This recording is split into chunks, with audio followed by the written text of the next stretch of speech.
You're good to go. Okay, wonderful. So hello, folks. It's Gokan again. Welcome to the Become a Microsoft Teams Rockstar session. This is a more deep dive session about how Teams is working, or actually how you have some issues with Microsoft Teams. Because I've been doing a lot of research on Teams and a lot of project with Teams, and I've seen a bunch of cool stuff, honestly, and I will try to show that to you within that hour. And I've seen a lot of stuff that actually you could say like, that's really strange. And really, I want to give you that insight, that benefit from my side, so you could at least learn from that as well. So Teams, as I explained a few minutes ago, it's a capability, one single experience, one single hub that contains everything. In the keynote, I had only like 30 minutes. I couldn't go deep dive into that. But every single artifact we have in Office 365 is being consumed by Teams. If you drop a file into into Microsoft Teams, well, it's going to go into the shared document library into your SharePoint. If you want to do some automation, well, you have to use Flow or Power Automate with a new name. If you want to use actually applications that comes from the Dynamics ecosystem, well, you have to use Power Apps, Planner, tabs into SPFX, like explained a few minutes ago. And it is a correct statement to say, like, people, if any of those artifacts have issues, well, Teams will have an issue. And it is an absolute correct statement, in my humble opinion, to say that Teams is nothing without all of those services running behind that. And let me deep dive in that to you. This is how the architecture of Microsoft Teams looks like, or the Teams components. Every team that you have today, and let me take again my laser pointer, every team that you will create today will create a Microsoft 365 group. And the name could be confusing because I still couldn't find a Microsoft 365 group logo. However, you will get a group, and that group will automatically trigger for you a SharePoint site for storing the data. It will create a shared mailbox for the conversations. It will create a OneNote actually for taking notes. And it will still create the Skype for Business artifacts. Because a simple example, if you want to use your Teams with PowerShell, it still needs the Skype for Business baby steps, the code artifacts to manage your Microsoft Teams. So we will get all of that just because we have created a team. And that's one of the major reasons why actually IT doesn't like the idea of letting everybody create a team, because in the back end, from an admin perspective, well, actually, you would, like an example, if you have like 50,000 people in the organization and they all create just one team, only one team, well, you would have potentially 50,000 groups, 50,000 SharePoint sites, 50,000 shared mailboxes, and so on and so on. And managing that would be a tremendous job for them. And that's one of the major reasons why they don't like the idea of opening the teams for everyone. Then you can extend that experience of the team experience and say, like, okay, I'm going to use any tool that comes from the Dynamics ecosystem, that comes even outside of the Microsoft ecosystem, such as Dropbox, Google, and I want to bring my data into Teams and use that data into Teams. And finally, you can build your own application for Microsoft Teams. You could use a notification hub. We at Valo, we use that to push notifications for your mobile device, or you can use that for pushing notifications for your website. You can use pipelines for monitoring your teams. You can use the media services to convert videos on a specific rate, etc., etc. So all of that is the components of Microsoft Teams. And it looks like, hey, I just created a team. It's easy. It's very simple to do. But in the back end, well, actually, you have a real big engine that works for you to make that work happen. If I just continue and look to the storage, one of the most asked questions I ever receive at conferences is, hey, Gokan, can we back up Microsoft Teams? Well, the short answer is yes, you can. But then the question is, why would you do that? And secondly, how would you restore that? Because yes, backup again is one thing, but then restoring it is a second scenario. And then knowing that every point that we have just here, well, they all use connected services of that artifacts. And let me give you a concrete example. I mentioned dropping a file into your Teams will save it into your SharePoint. Yes, that's true. However, if you drop a file into a one-to-one chat, well, it will come into your OneDrive, right? If you have video recording and you want to encode that and bring it back into Teams, it will use the stream video recordings, which is using Azure Media Services in the backend. So actually, one tool would not fit to do the backup, and one tool will not fit to actually bring that connection with services into Teams. The storage is one of the most complicated things that you will have to understand in Microsoft Teams. And I promise you a lot of will change with becoming Ignite. So have a look for next week's Ignite. I'll be speaking there as well. Hope to see you all of there. And please have a look on the team sessions because Microsoft will announce huge changes for Microsoft Teams.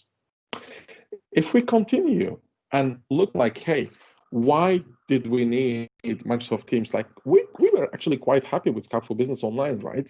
So the first thing, Skype for Business Online will disappear in I think less than a year or somehow, 1 year. Skype for Business Online will disappear, and we will only have Teams. But the reason why actually we needed Teams is we needed a place, a hub for collaboration for our digital transformation era. Remember in my keynote, I mentioned like a lot of organizations are now moving their data from on-premises to the Microsoft data center to the cloud. It's the digital transformation era. Well, we needed a place. We needed a place which was secure, scalable, and flexible to do our job. And actually, Teams is the best place here for. And if you think, hey, I want to do the same experience of Teams into my on-premise environment, well, that's quite not possible. It's limit impossible, because just think about the external user management that you would do in your on-premise environment. Think about the certificates, the form-based authentication, the VPN access, the token. Well, it is a big job to manage. In Teams, it's just in 3 clicks, right? The cloud offerings, if you say like, hey, I don't want to go to Teams and I just want to stay where I am, fair enough, but you will not get the latest offerings in OneDrive, such as unlimited storage, or the cloud innovations such as AI, Delve, Project Cortex, lists, or the cloud transformations such as Power Apps and Flow, or Dynamics ecosystem. All of that is extremely important or plays a capital role into your digital transformation era. A few points, and then we'll go into the demonstration why I love so much Microsoft Teams. First of all, my data is accessible from anytime to anywhere. I don't have to think about where my data is located. I just take my phone or a browser where I have internet connection and my data comes to me. I don't have to go for my data, data comes to me. There is an extremely fast provisioning engine for my workloads.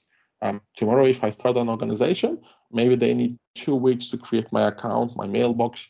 Maybe they need more than that to create a SharePoint site for me. With Teams, it's in a few seconds that everything is just created for you. You can use the intelligent bot ecosystem and replace FAQs by bots, and et cetera, et cetera. I'm not going to lose a lot of time herein, but those are a few points that I really like with Microsoft Teams. That being said, I'm going to stop with the presentation, and then I will deep dive into the demonstration. This is my Microsoft Teams, right? I have a few channels. You can see I have my customers, my intranet, I have my regional director, my pictures, and I have the M365 Saturday team, which is here. So the experience is like the following one. If you hit on join or create a team, well, you will see that you have 3 options. First of all, you can create a team, you can join a team with the code, or you can simply say, oh, this is an existing one, and this is a public one. I can join that. If you hit on join, well, you will see that this team, M365 Gokan, will appear just here. So you don't have to create teams. You can also join teams from others if they're in public. However, if you want to create a team, that's very easy. You can just come here and say, okay, I want to create from scratch or from a group. And then I can say, hey, let's create this from scratch. And then it can ask you like 3 questions. Do you want to create from private, public, or wide? If you create a public one, people will need the permission to join. That's for sure. So as you can see, this one was a public one, and I could join. If it's a private, well, you won't be able to join that because people will need to add you. I will do like a public. Oh, and this one, the org wide, that's a special one. I'm not going to deep dive into that, but it's good to know for you that org whites cannot be created by everyone. You need to have special rights to create that. The main reason herefore is because whenever you create an org white team, every person will be automatically joined to this org white team. And that's actually a little bit scary because you could easily talk to your CEO and make fun of the CEO with memes and gifs, which I'll show you in a few seconds, in a command. Whenever you do an org white team, which is, and please don't quote me on that, but I think this is like a competitor to Yammer, because with the inner loop and outer loop story, well, you could easily use an org white team to do your communication because everybody is in that team. And I am a huge fan of that. However, let's skip that and just continue on the public one. I'm going to give a name and I'm going to say like, and my mouse is not working anymore. Okay, cool. I'm going to just give it a new name and I'm going to say M365 India Rocks. That's going to be the name of my team. So what does that mean in reality? Now the provisioning engine will actually take the name, create a Microsoft 365 group, create a SharePoint site, create a OneNote, create a mailbox, create Skype, etc., etc. Now he asks me to add people. I'm going to just skip that. And very easily, well, you will see, hey, that's great. I have my team. I have a general channel, and I have the classic experience of posts, files, and wiki. Remember I told you that every single file that you drop into a team, well, it is SharePoint. Well, let me show that to you. I'm under the Files tab, and if you open on SharePoint, well, you will see that you're actually coming into your SharePoint. I will authenticate myself into my account, and it will come into the SharePoint, into the shared document library just here. And what you will see is I have a general folder. It is a correct statement to say that every single channel you will have is a folder into SharePoint. So let's have a look. And here is where the magic begins. I will add a channel and I will say Gokan. That's my channel name, right? And I can choose between a standard and a private one. So private is only for a few people that you would access into that, and the standard is open for everyone. So I'm going to choose for a standard, and I'm going to add, as Microsoft is doing, as a lot of other people are doing, emojis. And I'm going to open my emoji bar, and I'm going to say, okay, hey, let me create one which is with a dollar sign, and I'm going to close this. I'm adding that. Fair enough. Team says, Gokan, you can do that. You can add actually a new channel which has the Gokan name and with the dollar sign. And if I hit under my files, well, very simply, you will see I'm coming actually into my SharePoint experience. If I come under the general and come just here files, well, you will see it's empty. What I will now do, and here is where the trick begins, I will add another team, which is called Gokan. And from a team's perspective, it will say, okay, you can do that. Now you have like, and maybe I just, okay, cool, I did something wrong. Let's restart the thing. I will do something else. I will start maybe doing like a channel called India, and then I will do an India dollar sign. There you go. And now I'm creating now a new channel, which is called India with the dollar sign. And here is a trick. I'm coming back to my SharePoint. So what did I do? I first created a Gokan dollar sign and then a Gokan channel, and then I did create an India and then the dollar sign. If I come back to my SharePoint, well, what you will see is actually he only created 2 folders. That's strange, right? Because I did create 4 channels, and my statement was every channel is a folder. However, I have only 2.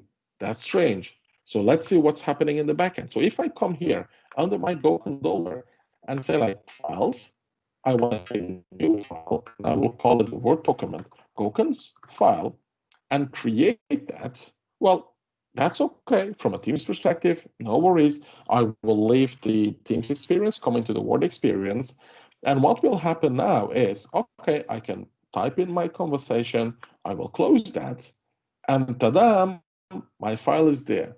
However, and here is a tricky part, if I come under Gokan and come under files, well, that same document will be available here as well, which is not supposed to be, right? Because I clearly said every folder is a separate channel. But now it looks like, I created one file and it's available on the both. So what I will do is under Gokan, I will just rename that and I will say Gokan's second file and save that.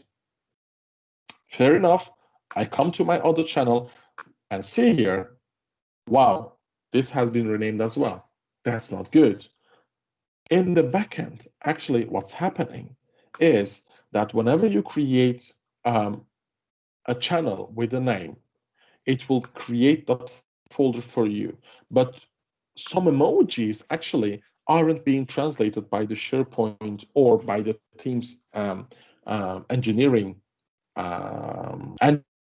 and he can't actually understand what the $sign means. And here is the example. When I did create the first Gokan $sign, well, he created the Gokan $sign for me. But whenever I did another one, Gokan, without the $sign, he did not understand the $sign. So he said, instead of creating a new folder, I will use the existing one. And here is the proof that that's the case. If I come back here and do a rename of that folder, of that document, and I do like India Rocks, I hit here, my file will be renamed. If I come back to my SharePoint experience here, and you will see that the India Rocks, and herein it will be India Rocks as well. Okay, so people, what I've seen is in organizations, they will say, okay, Gokan, actually, we could rename that, right? We could simply say, okay, or we could even delete that and you know, play around with that. Okay, we could try that. If you come just here and say like, okay, I want to rename that, and I want to make this not Gokan $, but Gokan is the best. Just giving some names to show you. Well, from a Teams perspective, that's okay. That will work. That's okay. No worries at all. You will see I have renamed that. My file is still available here. However, from a SharePoint experience, the rename will not work. It will still remain under Gokan $sign. The rename function doesn't work whenever you rename something from Teams to SharePoint. And that's the reason what I've seen is people doing this. They add a channel, they say like, Gokan sucks. Just for fun, they just create stupid names into their channel.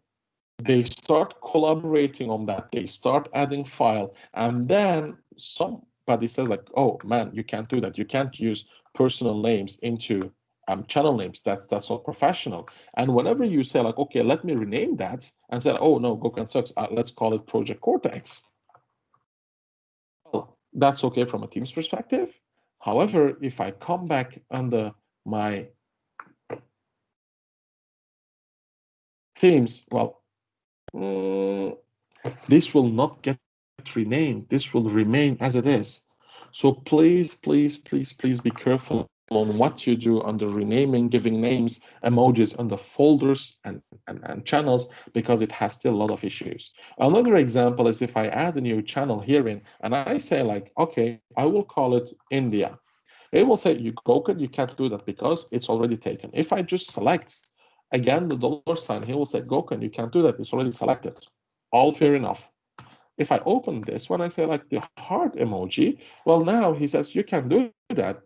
I will add it. What many people will expect is the same behavior as with the $sign. It will say, okay, now I couldn't see this here. I'm opening into a files. Well, now it is empty because what you can see is now he could translate that. And if I come just here and hit on refresh, well, you will see that he now could understand the emoji and create that. So please excuse me because I couldn't test every emoji, but the good thing for you is if you plan to use emojis to test some of those common scenarios because it has some impacts and limitations. So what we have seen is, well, the emojis are not good, renaming is not good. But what now if I rename it under SharePoint? So we know you can rename it from Teams, but what I will do is I will rename it in SharePoint. Let's see if that works. So I know I've created something like Gokan sucks, and now I did like Gokan is the best. So what I will do is I will come here with the Gokan sucks and say like, okay, that's not correct anymore. And I will do this. Gokan is the best, right? Let's rename that. And let's rename, oh, I can't do that. That's okay. He says you can't rename that. Normally, if I just come here, I did call this project Cortex. Let me open this into SharePoint. And then what I will do is maybe you need to just refresh. Just here, I'll rename this to project Cortex. Just making a final test. I should be able to rename that. Okay, looks like I can't. Cool. Normally, you're able to change that because maybe I'm in the tab program. You were able to change that, but now it says like you can't. That's a good thing. However, this will not reflect into SharePoint. I know that a few weeks ago you still could do that. However, it looks like Microsoft has fixed that issue finally. So I'm glad to hear that. I've learned something new in life with you guys. Another example of the channel is I'm gonna add project orgtail, and now I will hit on a private channel. So whenever you add a private channel, it will create a standalone SharePoint site for you, which is not manageable through the admin center. You have to use PowerShell to manage that. And one of the major differences, it asks you to add people. The other channels never ever ask it to you to add people. Now they ask you to add people because it's a private SharePoint for you. And now actually you can just add people into that team. And you cannot add everybody from your organization. You can only add people who are part of the M365 in your Rocks team. That's the reason why I can't find my brother, because my brother is part of the organization, but he is not part of the team, so I cannot add him. So please be sure that whenever you create private channels into your team, that those people are actually part of that team. Now you will see that I have actually a small icon showing me that this is a private channel. And that private channel is only available to people who have access on that private channel. Even the owners doesn't have access into that private channel. And that's the reason why we have a private channel, a standalone SharePoint site, which is not group connected. Because if it was group connected, well, the owners could read the data and what's inside of that private channel. The fact that it's a separate site collection will makes it easier to remove everybody from the permission and only give the rights to the people who are into that site collection. Please also never use the lists, document libraries, or apply anything on that separate site collection, because Teams will erase what you have done after 4 hours and still apply his own schema. So don't touch that SharePoint site. Okay, so if you come just here in, and what you will see under my team, I have a bunch of options such as managing a team, adding a channel, adding a member, leaving a team. That's all easy to understand. However, what's really interesting to know, and herefore I have to move to the other team because I have some people into here, is the tags. That's something new as well. So Microsoft has actually implemented some tagging engine for you. And what many people are doing is using the following one. They just create a name and then add a tag, which is like M365 users. And then they just add some people into that tag, meaning in every post I'm using that tag, well, would be able to ping those people and they will get a notification. So I'm going to create M365 users just here. And now I have a new tag created. So if I come under my general tab and I start a new conversation, well, easily I could say hi or just project Cortex and then say like hi and then search for M365 users. And what you will see is a new icon which mentioning, hey, there is one person using that tag, and I'm going to add that. But the bad thing with that is if you're writing a long text and I'm adding my brother and I'm adding project Cortona, which is a channel, I'm going to add transcript channel, which is like another channel. Flight expenses, another channel. But at the end, when you look to the end user perspective, well, they're all blue, right? All blue, and you cannot make any difference between what is a channel, what is a user, and what is a tag. The only way of doing that is you can send that, and then you will see that the tag will become a red one, and it will give you more insights about who is the member of that tag. And what I say to my customers is, whenever you create a tag, well, people who have been using Twitter, Facebook, LinkedIn, they all know the hashtag. Always use the hashtag whenever you create a tag. So I could easily do M365 users, then add Gokan into that. And then I could simply close this and say, okay, I'm going to start a new conversation, and I'm going to say Project Cortex or Oakdale. And then I could say, now I'm going to just searching for my hashtags. And now I have multiple hashtags. I have a moderator hashtag. And then I could say, okay, I want the other tag, which is like the M365 users. And now I know that from a visual perspective, that the hashtag means a tag for me. And then I could simply say, okay, I want to mention maybe transcript. And if I add an emoji in front of that, I know that this is a channel. From a visual perspective, it is a tremendous job because I can understand what's going on with those blues on my screen.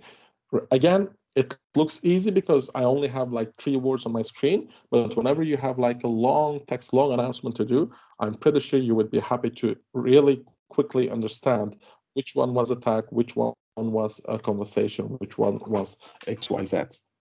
Another big thing is whenever you have the conversations is you can make this as a new announcement, and a new Hey Gokan, announcement am I is, audible to you? hello? Yeah, Gokan, I have a query here. Hey, yeah, I'm sorry to disturb you. In above, like the one which you created by the name M365 users, yes. like you create a tag, right? That's in red. Why it is in red? We didn't use hash before M365 users. That was the reason. No, the reason why it's in red is because they want to actually show you that this is a tag.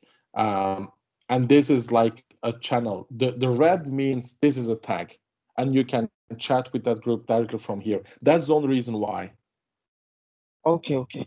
All right. Okay. Got it. So if we can keep the questions just at the end, I will stop like 10 minutes before so I can answer the questions. Okay.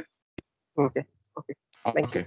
Cool. So I did create so a few of them, and you can make an announcement. You can just create your a headline just here and say like, okay, and you can just even choose for a color. I will just close this. You can just change for a color. You can add an image, and then you can say, hey, everyone can reply to that, or you and only the moderators can reply to that, which is actually some of the good things I'm kindly most of the times using, because it is not easy to have an announcement or a bad news. Well, sometimes we also have like bad news to announce.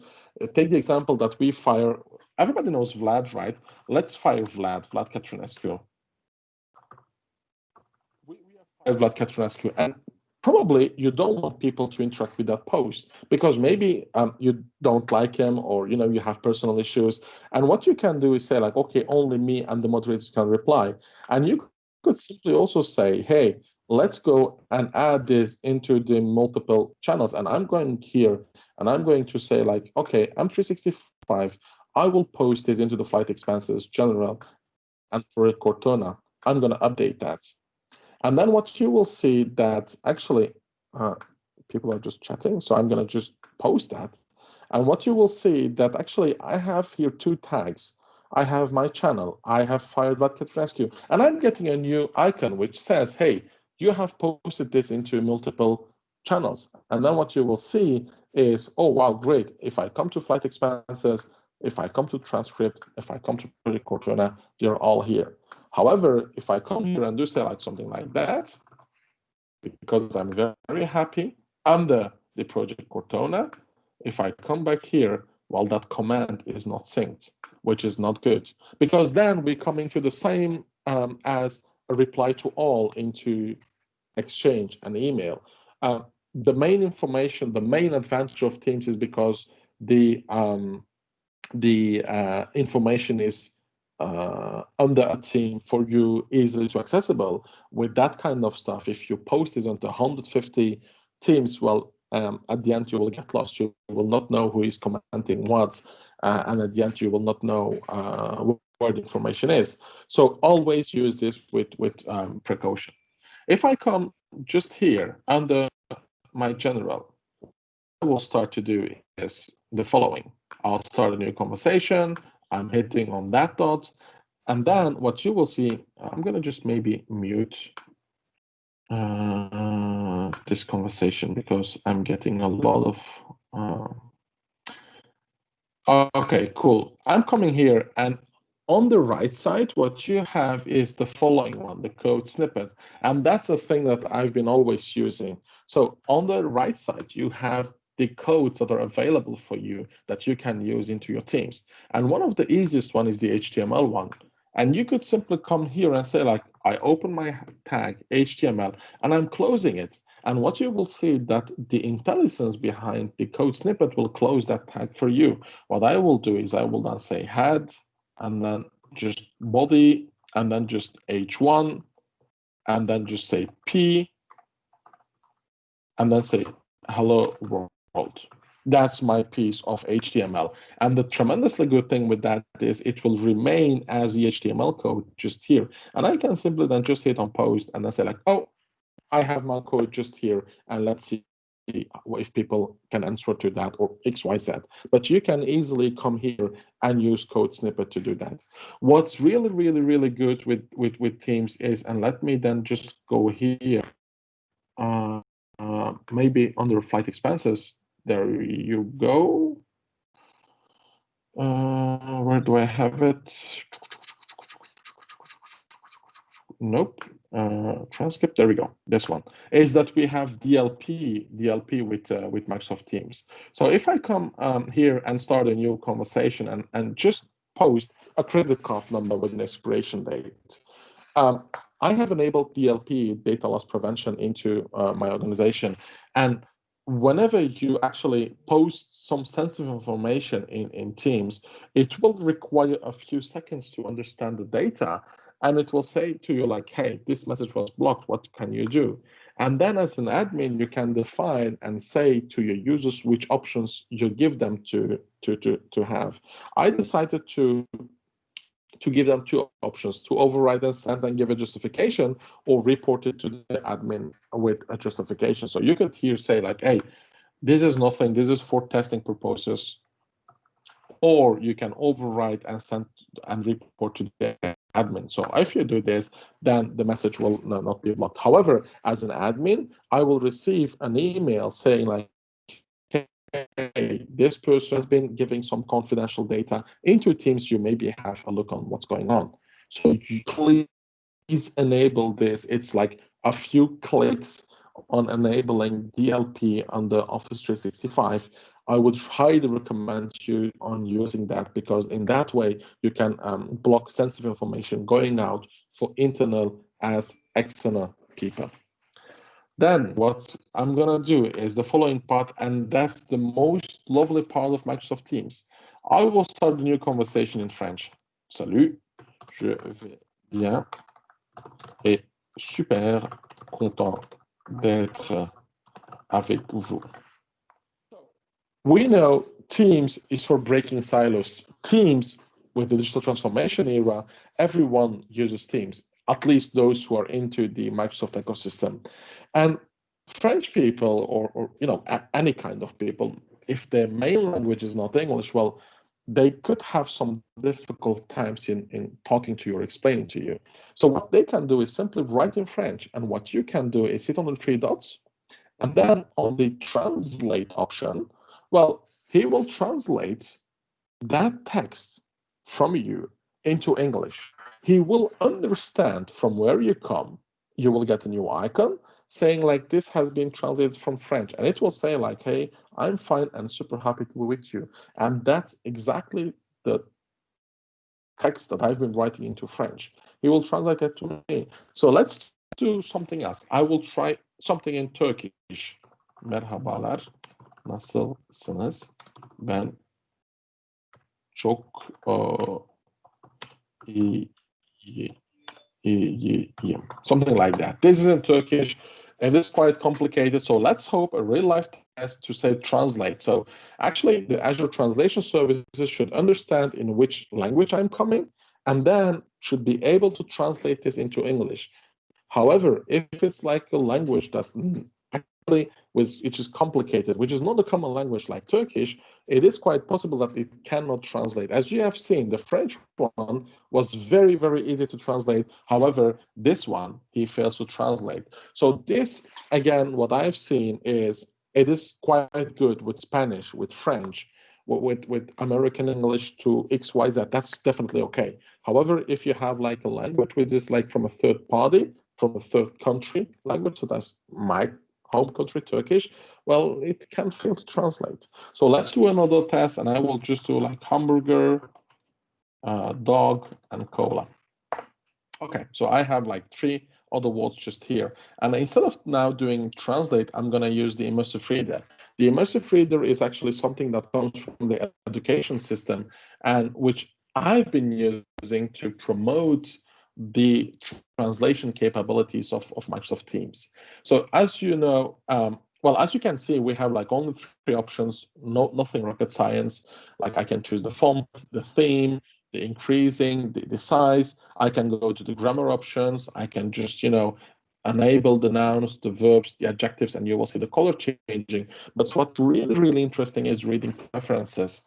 I can translate the whole document to French and then just hit on document. And now the whole engine behind that, the Azure translation services, will actually translate the whole document into French. So what I will do is maybe translate this to Hindi and then do the whole document. And now you will see that this one will be translated, except for the Turkish one, because he didn't understand what the Turkish meant, right?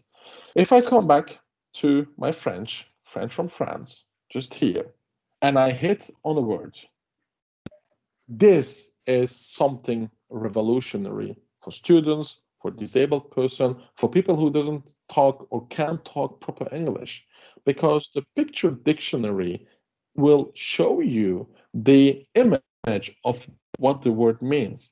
It will give you the pronunciation in English, it will give you the pronunciation in French, and it will show you the image of the hamburger. If you come to a dog, it will say to you like, hey, this is a dog, you can listen to that.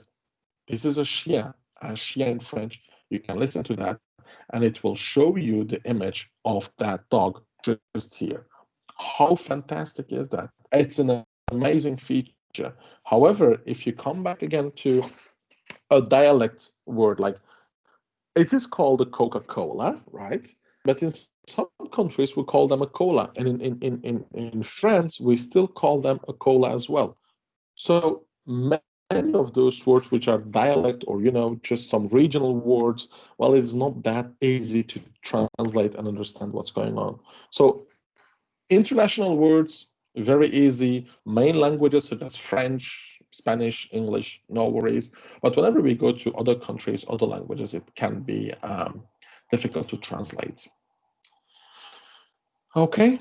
Okay, let's continue. So if you just come into a channel, and I'm gonna maybe use this one, which is like empty, well, you can have a meeting into a channel directly. You can have within your calendar a meeting, you could have from Outlook a meeting. But what I want to show you is the following one. I'm opening actually a simple meeting experience, and now instead of sharing a file, sharing a PowerPoint presentation, I would love to share the Microsoft Whiteboard. The main difference between sharing an application, sharing a PowerPoint presentation, and sharing the whiteboard is with Whiteboard, everyone can work on that whiteboard. Whenever I shared a presentation in Skype for Business Online, in live events like with the keynotes, you guys cannot interact with the presentation. However, if I use this one, the whiteboard, everyone in the team meeting can just come and say like, okay, let me draw you a data center. A data center which has a connection to the, and then on the SQL server, right? And we are in India. Okay, very cool. And I can just start collaborating, writing, defining my ideas into a Microsoft meeting, Microsoft Teams meeting. And the tremendously good part with that is if I just come here and just say like, okay, I'm closing this, I'm leaving the meeting. Well, I never did hit on save or something like that. That actually drawing is available into my Teams, but even better, if you download the whiteboard application from the Microsoft Store, it is even available for you from the whiteboard app. That means that you don't really need Microsoft Teams to see the drawings that they have been doing in the channel that you are part of. And this is very good for CEOs, CTOs that couldn't actually come to your meeting but still can see what you have been drawing. So if I open my whiteboard meeting, well, you will see my newly created drawing just here. And the CEO can just hit open in pencil and say like, no, guys, SQL is a no-go. We will only focus on this one and we'll use that one. The magic begins here. I'm going to add an image. And that image is actually a former drawing from another meeting. Well, you could say, Gokan, this is not rocket science. This is like nothing. Everybody can do that. Adding an image into a gallery, that's nothing rocket science. However, if you hit on that icon in grab, what will happen now is the Azure services behind Whiteboard will incorporate that image as a real drawing. And you, as a CEO, you could simply come here and say like, okay, wow, that's great. But we had sales like this. And actually, even that is not good. Even that is not good. We have to go on M365. And this is the way to go because we had a bunch of sales. And I'm just continuing my collaboration, my ideas, and I'm very sorry for the bad drawing skills because I'm not that good in drawing. But the whole idea is that you can actually very simply start a meeting with a few people, start drawing in whiteboard, continue the discussion even outside of Microsoft Teams, and then continue that drawing in your meeting as well. So that's the whole idea behind whiteboard. Very easy, very intuitive, and you have a bunch of autos like you can erase. You can just put like this, and then have your drawing like this. It's very easy to use. You will just love it as I love it. Pretty sure about that. Okay, the final thing that I really want to show to you is how it integrates with the Power Platform. Jeff Visa, in my keynote, I told you this is extremely important to understand. And I'm going to show you herein. I will go to that Power App herein in the central admin or in the admin center of Power. I will create a new Power App. I will just come here and then add a new Canvas app, and I will call it M365 Saturday.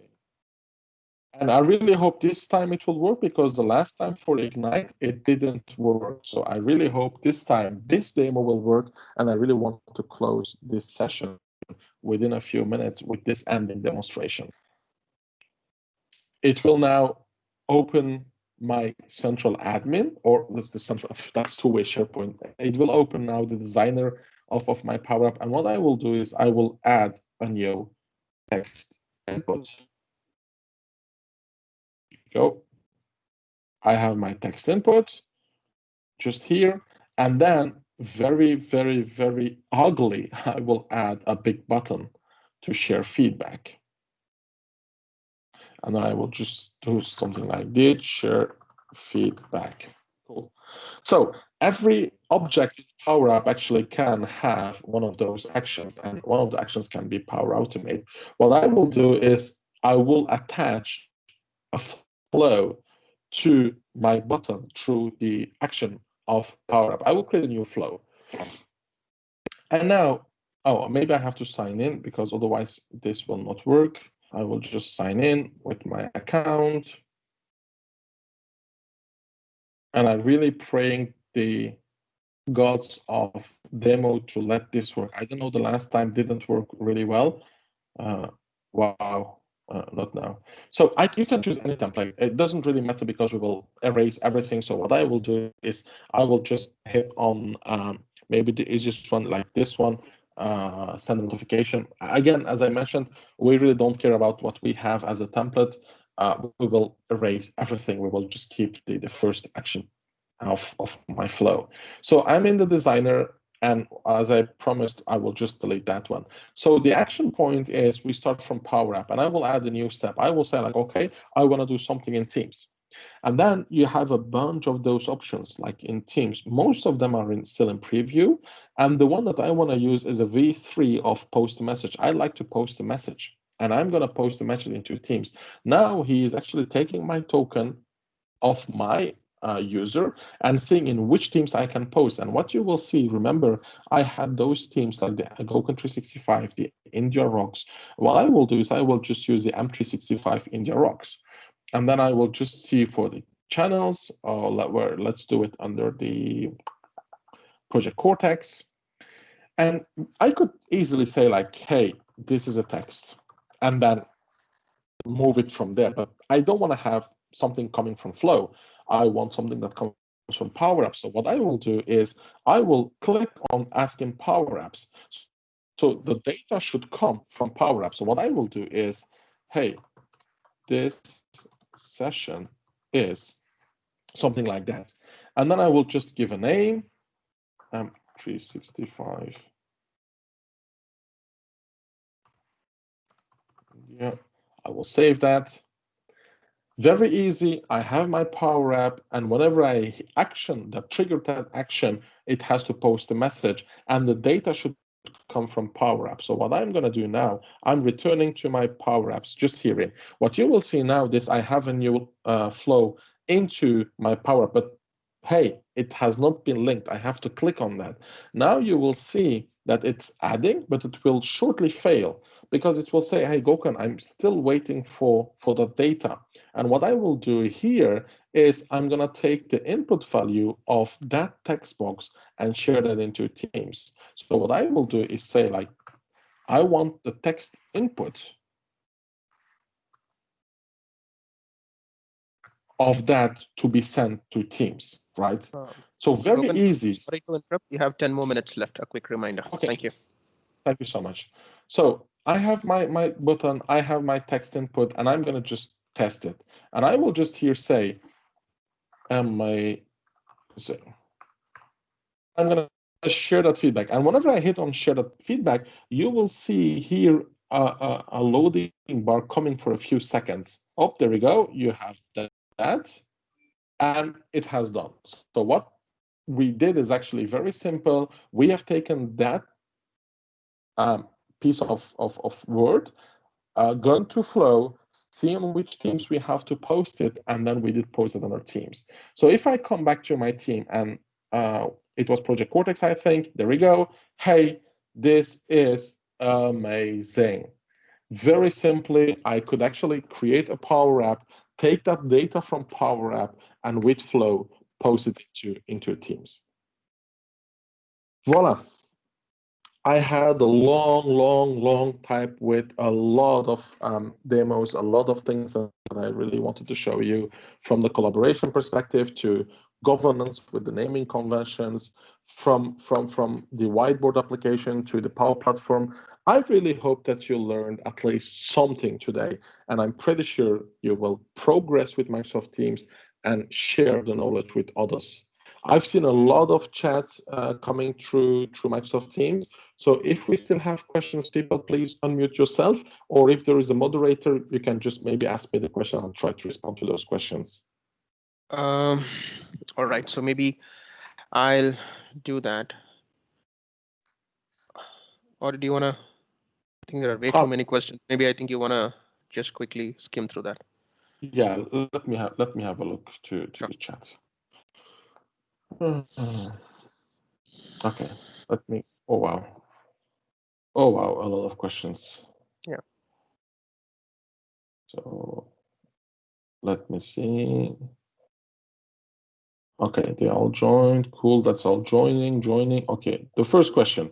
What if you rename the channel? As I mentioned, renaming a channel has actually no impact into SharePoint.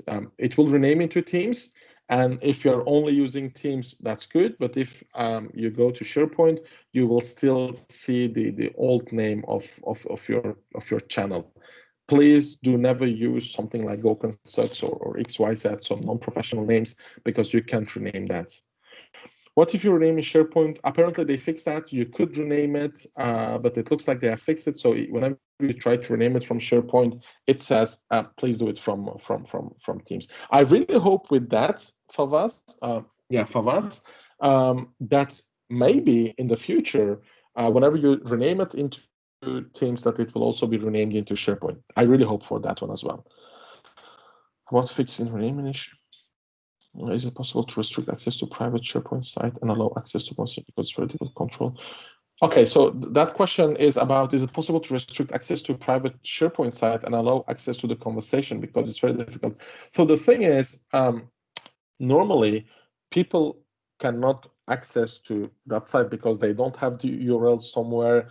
They can only go to the files and open it in SharePoint and see actually the content.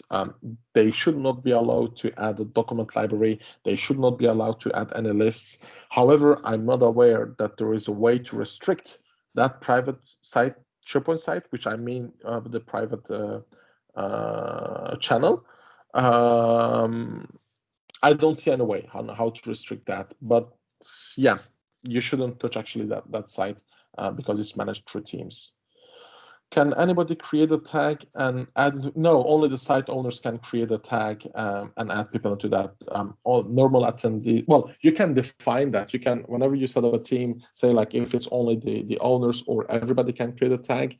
From a governance perspective, I only let the owners add a tag. Otherwise, you would have like multiple hundreds of tags unmanageable at the end. But by default, it's only the owners that can do that. Oh, thank you, Karen. It looks like you already answered the question for me. I appreciate that.